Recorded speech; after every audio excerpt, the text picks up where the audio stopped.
Hello and welcome to the Common Good podcast, the podcast that showcases the very best of Glasgow Caledonian University and explores how the institution, its staff and its research benefits people and communities, both at home and overseas. My name is Craig Telfer, and on this very special episode of the Common Good podcast, I am delighted to be joined by our Principal and Vice-Chancellor, Professor Pamela Gillies, to talk about her 17 years at GCU, the progress the university has made under her leadership and what the future holds for her. Principal, wonderful to have you on the show with us. Thanks very much for joining. I'm delighted to be here. I think the best place to start is by going right back to the very beginning. You joined the Glasgow Caledonian University as Principal and Vice-Chancellor in 2006. What was the university like when you joined it? Well, it wasn't at all what I expected. I'd been at the University of Nottingham for 22 years and a Pro-Vice-Chancellor for 4, working to Sir Colin Campbell. That was a highly competitive environment. But when I walked through the door here to a university I didn't really know, and remember I walked through in 2005 in the September to come for my interview. And wee John was on the door of the Britannia, and he just welcomed me in, chatted away, and I thought, oh, this is an interesting atmosphere. So I knew right away that we were a friendly university, welcomed strangers. However, the university was great at teaching, it had fantastic quality measures, but we had hardly any research. We had one international partnership, so we were pretty inward focused, looking at Scotland and what Scotland needed, and that was important. But I thought, gosh, no international partnerships, no research to speak of. There was a little, but it certainly wasn't world leading. And I thought, well, this is exciting. But one thing we also had that we didn't have at my previous university was we had a fantastic mission statement, and that was in our seal for the common weal.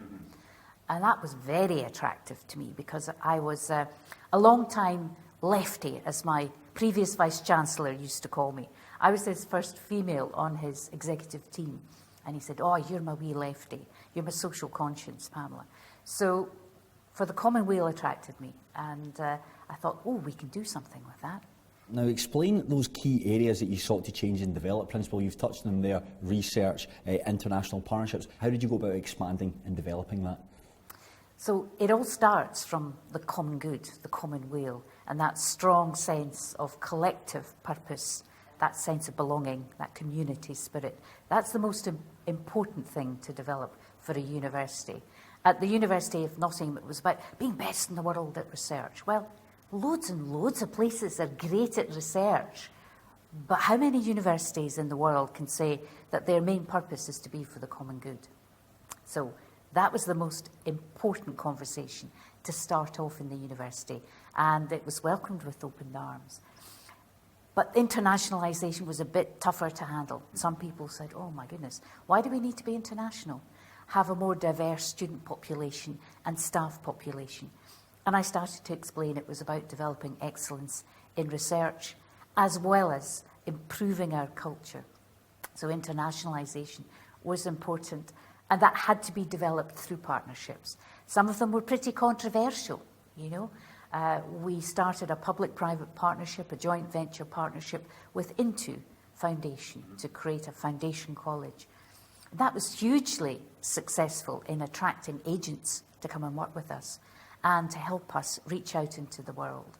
But we actually physically had to go to China, and I went with my first chair of court, Martin Chain. We had to eat some pretty interesting food on that trip. And I told everybody I was teetotal so that Martin Chain and Mike Mannion had to drink the firewater. I got away from that. But we had to reach out to the world to create these partnerships, and we've done magnificently over the years. Being international attracted some outstanding individuals to us who were attracted also by our mission for the common good, like Mohammed Yunus, which in turn helped us attract some of the best researchers in the world to the university. But I also noticed that there weren't very many women in leading roles in the institution. That was a bit of a challenge to me because we had an enormous executive board of 17 people and only 2 were women. Right, wow. So I work in Roman 8s. 8's a good number for a team. Small groups of committed people change the world. But I felt it was really important to increase the number of female professors in the university, give women an opportunity to lead, and we certainly have improved that over the years. That was definitely a deficit. What about league tables and rankings, Principal? Because I know that certainly, latterly, over the last year, the Guardian University Guide, the Times University Guide were certainly punching above our weight on those rankings. Indeed. We were pretty low down in the rankings when I joined because, of course, our research was weak. Good teaching, but weak research and little international excellence. It wasn't surprising we weren't very high in the league's tables. And I remember Martin Chain challenging me and saying to me, Pamela, I want us to be in the top 50 in the United Kingdom of all universities. And I thought, oh my goodness, Martin, that's a tough challenge. But 17 years on, we're number 52 in the Times higher education league tables. And that's a pretty good place to be in, top 70 in the world for our impact. And that's an outstanding achievement for us. We've spoken about the university's motto, the university for the common good, and I think that's something that we see embedded across the entire university in everything we do. But, Principal, how did you sought to mobilise that mission statement? You have to actually act on it. So you have to have demonstration projects that everybody in the university can get engaged in. So something like the Caledonian Club, raising aspirations for young school children from the poorest of backgrounds to actually come into the university, to work with our staff and our wonderful student mentors. That's something everybody could engage in, and it's been an outstanding success. Or the Grameen Caledonian College of Nursing in Bangladesh, a nursing college for women from the poorest parts of Bangladesh who had very little education. So we opened the doors of educational opportunity.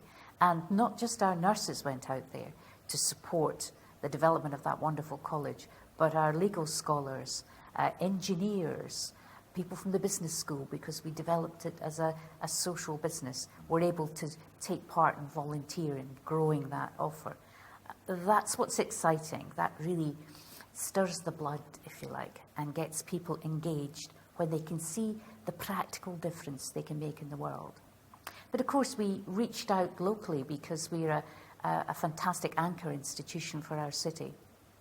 And our civic work through our pro bono law clinics that our students run, working out in the high rises, our social work students, getting up all those stairs when the lifts are broken, to deal with the elderly population's needs, all volunteering. Those practical benefits come home very vividly in the stories of the change to people's ordinary everyday lives, that's simply helping with their diabetic foot sores and that kind of issue. That the food bank work that we do is also outstanding. Now, everything that's been achieved at GCU and our success has been very much a team effort, a team endeavour. But I'd like to ask you, Principal, about individuals that you've worked with over the past 17 years. Is there anyone that's really stood out, anyone you want to give a particular shout out to? Well, I really have to mention the late Professor Mike Smith, because he was our first PVC research, and he passed away in 2011. But he really masterminded our first research assessment success, encouraging everybody, telling them that, we do have the ability to do well in this assessment exercise. And my goodness, we absolutely did. And he gave me confidence as well. I'll never forget a funny story. My wonderful first Chancellor, Magnusson, came to see me with the first female president of Iceland, Vigdis Finnbogadóttir. Magnus said, I'm bringing this wonderful woman to meet you, Pamela, in your office, and be there with your PVC research. So Vigdis, this was in my first months as Vice-Chancellor and Principal. Vigdis charged into the room. She was a very robust lady, marched over to Mike Smith, shook his hand and said, nice to meet you, Principal and Vice-Chancellor. And I stood there, mouth agape, as you can imagine.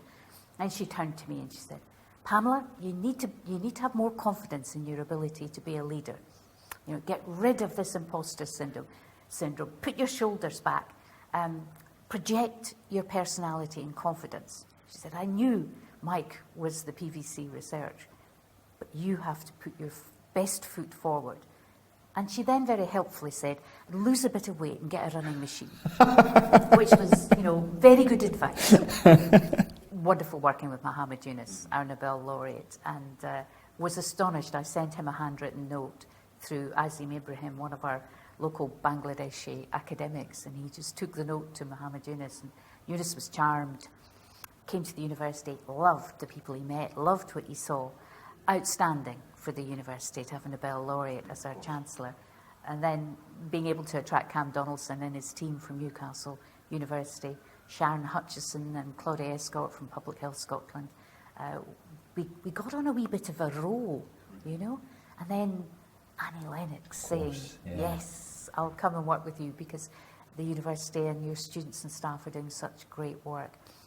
These are just a few, but we've so many outstanding individuals. But I think it's what you said earlier. It's because we work collectively, collaboratively as a team, and we work as a team across disciplines to solve problems. That's really quite rare.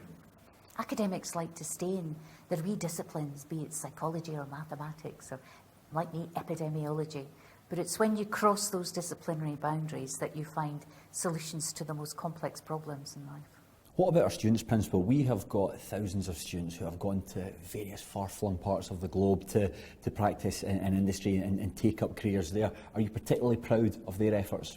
Oh my goodness, not half. I mean, and the vast majority are first in their family like me to go to university, but they demonstrate resilience and robustness. And some of the CEOs of the most famous companies like Barclays and Hewlett-Packard have said to me, we love your students, Pamela, because they're intellectually very, very bright and able. And they are resilient. They will turn their hand to anything. But as they say in the Scottish parlance, they're not up themselves. They actually work as part of a team and they get the job done. But hugely proud of our students because of their courage to reach out and take these opportunities, not just to stay at home. And look, during COVID, 500 of our nurses, student nurses, stepped up to the front line from day one. We were all frightened then. We didn't know what this pandemic would mean for us all. But our students stepped forward. They stepped forward to join the Pella Pepper Train of Hope, treating over 35,000 Africans from rural areas with eye problems over the last 10 years. Quite astonishing. And our student presidents and student officers also do a remarkable job. And I have to mention Ailey Fulton and Susan Docherty, again during COVID, being brave enough, to come onto the executive board. Okay, we were the only university that invited our student president and vice president onto the board to take some of the toughest decisions we ever had to take in our life. But it meant the student voice and the student concerns were at the heart of our decision making. I think we made better decisions as a result of that. But it's down to the students, their confidence and their bravery in coming forward. We've spoken about some of the successes over the past 17 years, Principal. What about some of the challenges? Are there any moments or incidents that you think you've shown resilience and robustness to overcome? Wow, yes. In 2011, when Theresa May was in the Home Office and had decided that she would reduce immigration by limiting students, international students coming into the country. And our international student numbers were beginning to increase. International students were seeing us as a place to come. Very important for us for all kinds of reasons, not least, financially, to make sure we were sustainable, but that isn't the only reason that it's important to have international students. But in 2011, the Home Office started to crack down on allowing visas for students to come, and they decided they'd make an example. They'd have a pilot study institution where they would suspend the licence to see how it would work, and they chose us.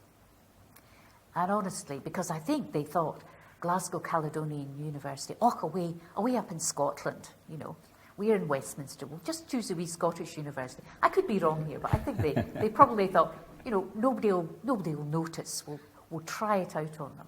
But this could have been very serious for us. And if it hadn't been for the dedication, the legal brain of our wonderful university secretary, Jan Hume, I don't think we would have received our licence back as quickly and fully. We were only without it for a couple of weeks. But Jan was, fearsome in tackling the Home Office on that issue. And she came through and we were victorious. But it was a really tricky time.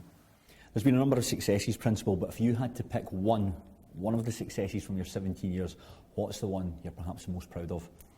Oh my goodness. This is a really That's tough a difficult question. It's a really tough question.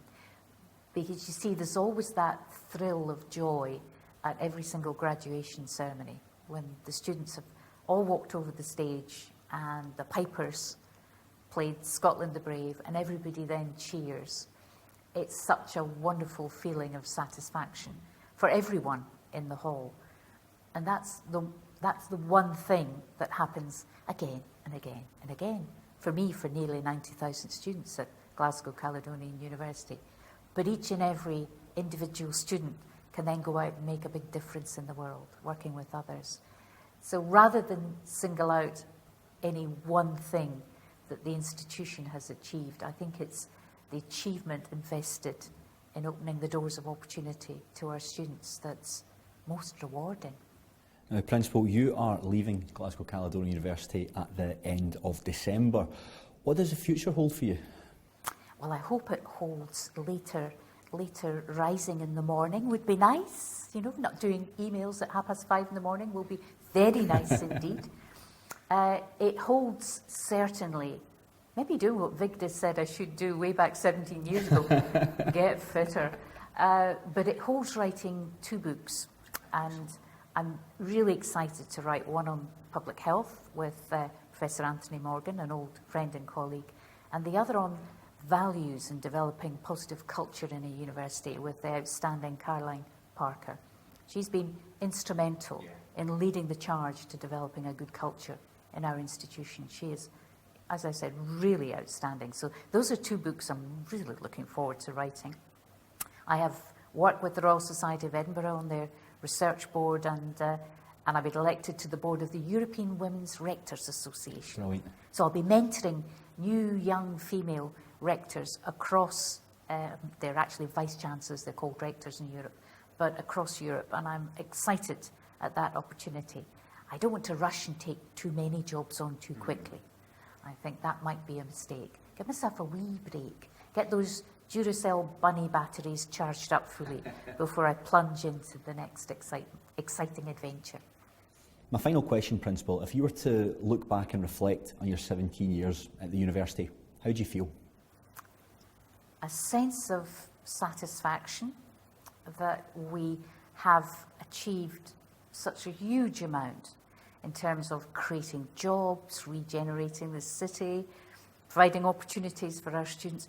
And you know, our research, second in the UK for health impact, being able to announce on the 1st of December that we are leading a programme to eradicate HIV and hepatitis C. Oh, that was truly wonderful for me because I'm an old HIV epidemiologist. So summing up, it's a feeling of satisfaction because I think we're in a really good place, and I think we've got a fantastic future ahead of us as an institution. We have a new Principal and Vice-Chancellor coming in who shares our values. He's going to take us on new adventures. Fresh eyes are always good. You know, I've got old eyes now, young, you know, nearly a big 7-0. So fresh eyes are good. And just that, a sense of joy, actually, at having had the opportunity to have the very best job in the world and to share it with some fabulous colleagues, who many of whom have become friends. That's really a great prize to have won the friendship of so many of the colleagues I've worked with for so many years.